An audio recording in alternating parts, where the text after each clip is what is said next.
So next is me, and I'm just going to talk a bit through our experience of management of vascular Ehlers-Danlos syndrome in the Sheffield clinic.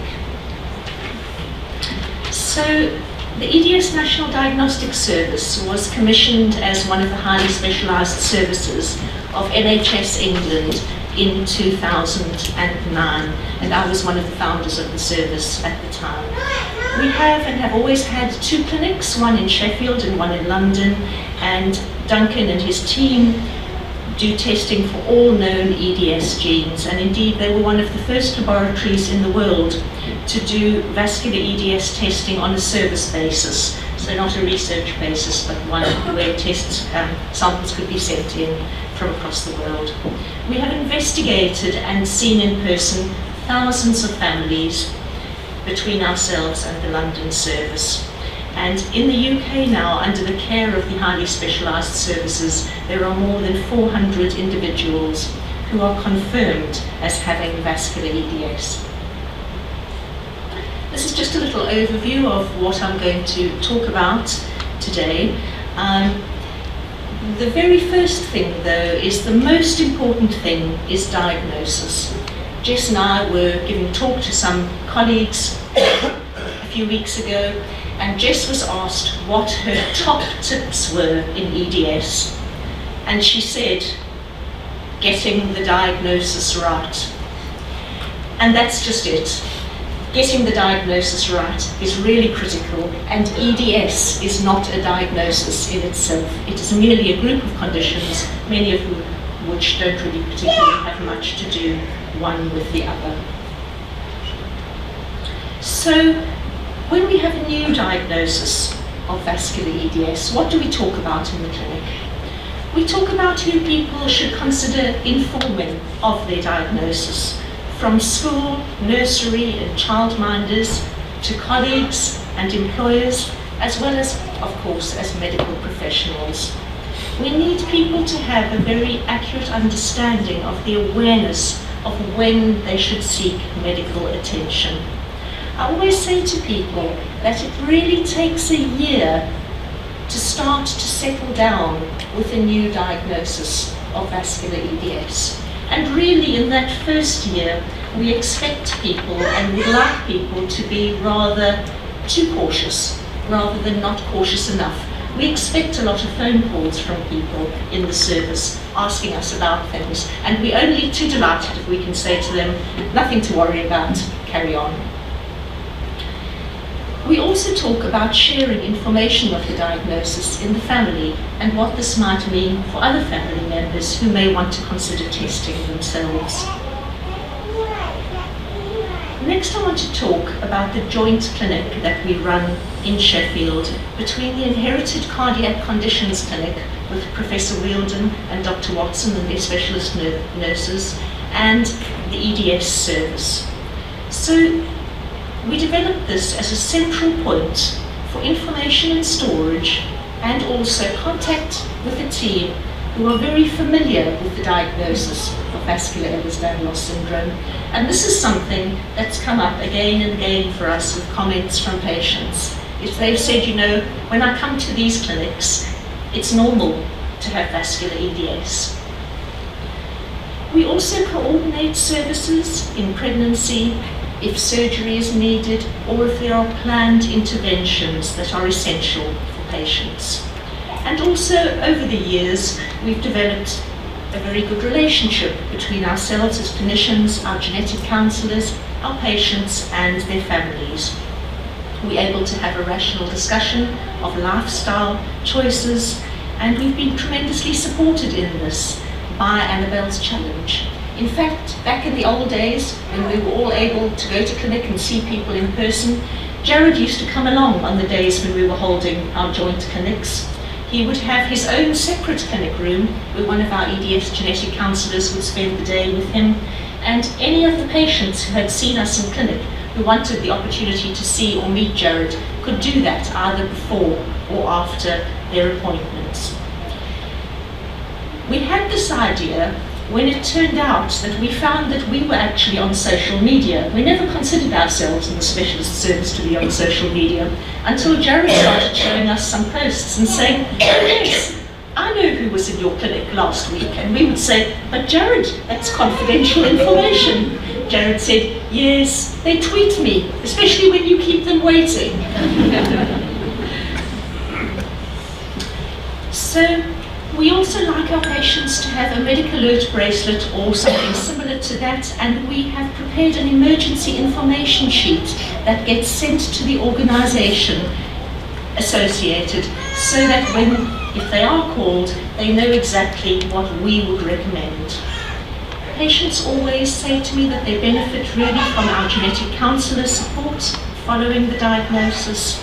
Again, the awareness of danger signs. We stress the importance to avoid any unnecessary invasive procedures, and we talk about restriction of activities.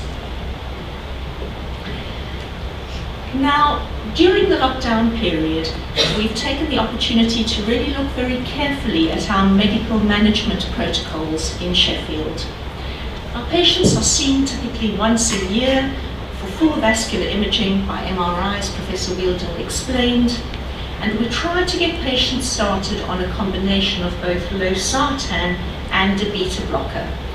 We always choose a pure beta blocker. We don't typically use celiprolol in our clinic because this is not a pure beta blocker but a partial agonist, and so bisoprolol is what we use most commonly. So we analysed 11 years of records, and this work has been led by Jess Bowen, genetic counsellor in our service. We also looked at all of the scan results of our patients over those 11 years, as well as the medications that they were on at the time. As it turned out, we had an adherent control group within this population, as there were some of the patients who had exactly the same care, advice and scanning, but had chosen not to take medications. We were fortunate to receive a research grant from EDS Support UK, which enabled the very detailed statistical analysis that was needed for such a retrospective study. And this showed a very, very clear benefit for the use of medications. And just to mention here, you'll hear more later about enzastaurin and the enzastaurin trial, and part of that trial is that our patients who are on these medications can continue with these medications and still be part of the enzastaurin trial. We're still in the pre-publication stages, so we don't want to give too much away, but the most crucial graph, and the one that we were most excited to see, is this one. So this is the Kaplan-Meyer survival estimates. You will see in the red line at the top that very, very few patients who are taking their medications are now dying in our service from vascular Ehlers-Danlos syndrome. The blue line shows patients in the service who are having the standard of care but have not accepted the medications. So I think really a very clear benefit and very heartening news that two medications which we can actually request your GP to put on repeat prescription for you, which are well used and well understood and cheap, are already having this potential benefit. This doesn't mean that we don't want to look to the future for more targeted therapies, as Professor Wielden was saying, but we think we've managed to make a nice improvement in the meanwhile. So lifestyle advice is often very difficult, especially when difficult to accept for people who have a new diagnosis. We are really aiming to reduce the potential for a vascular event or for hollow organ rupture. Exercise, we say, important for all of us and should be regular and gentle, and we ask people to consider activities that are less physically demanding. We discourage isometric activities and also contact or collision sports because we know there is a risk of vessel rupture in these activities. The rapid and recurrent rise in heart rate and blood pressure can compromise normal vascular structure, leading to dissection and rupture in people with vascular EDS. We also know that old asymptomatic dissections sometimes show up when we scan people for the first time. We also discourage rapid acceleration and deceleration activities. What patients tend to say to me when they've been coming to our clinic for a while, and Dr. Watson is laughing here, they said, "I was wanting to do X, and then I saw your face in front of me, and I thought, she's not going to like this." It tends to be a fairly accurate way of making a choice of activities.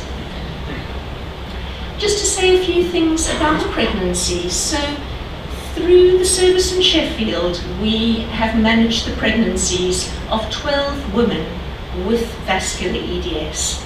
And as Kate was saying earlier, this is really a very high-risk endeavour, and the management needs to be taken accordingly. We start with very early coordination of a management team for delivery. We will always want this to be in a tertiary centre. We will involve the obstetrician, the anaesthetist, the vascular surgeon, and also the neonatal team. And now that we are very easily able to have Microsoft Teams meetings, this is working out for us particularly well, so we will actually gather the whole team together with the people who are pertinent at that stage of pregnancy, discuss the patient, discuss specific things, and then that obviously all gets a bit more intense as we're moving towards delivery. We suggest a caesarean section delivery at 34 weeks. Although this means that the baby is born early, we know, as Kate mentioned, that these babies tend to be born early anyway.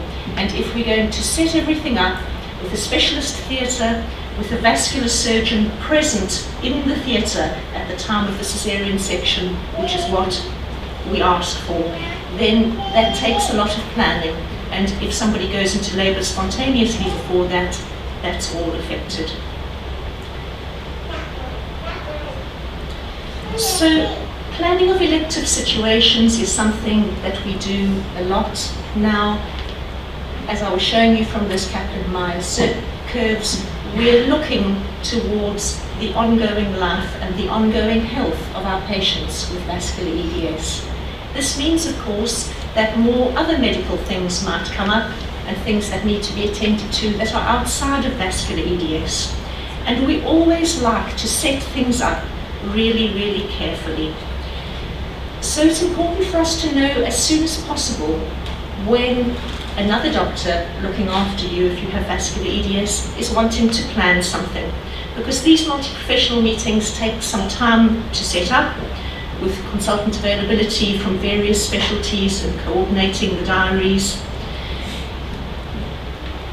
We found these to be so helpful, and we found that our colleagues across the country are so grateful to have the input of what we would recommend and what we would be concerned about.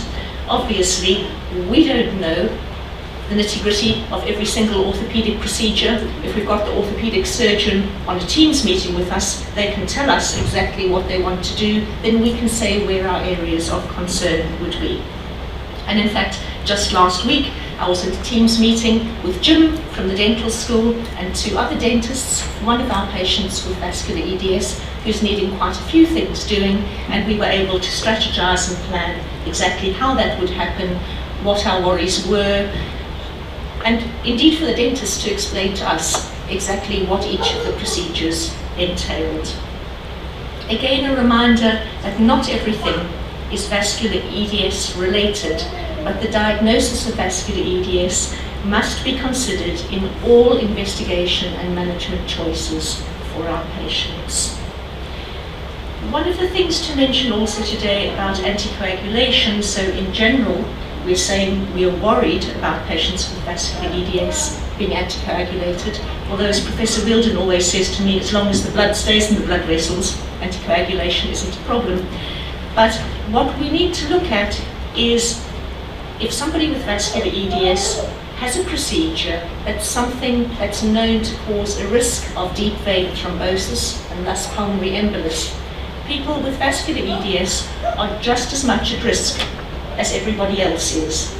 So anticoagulation is not a no-no in this group, but it's something that needs to be considered for the procedure and discussion with local hematology specialist services. Following on the work of Annabelle's challenge and the emergency care survey, we've really taken on board people's experiences, and in addition to our emergency card, and I should say that it was the genetic counsellors in the service who, through focus groups with patients like yourselves, at support group meetings many years ago, thought of the need for that emergency card and exactly what sort of things we needed to address. So after the new work that is being done, we have also produced a letter to medical professionals to accompany the emergency card, just to really explain to them why we've sent the emergency card, to try to smooth things over and hopefully make the emergency card even more effective. But the emergency card does almost say it all, and in fact, if people read through it in a considered way, it really does say it all. And can I please ask everybody with vascular EDS to check that you've got your card with you. If you've lost your cards, please phone us, and we'd be only too happy to send another one to you, because we know that they really make a huge difference for management and safety.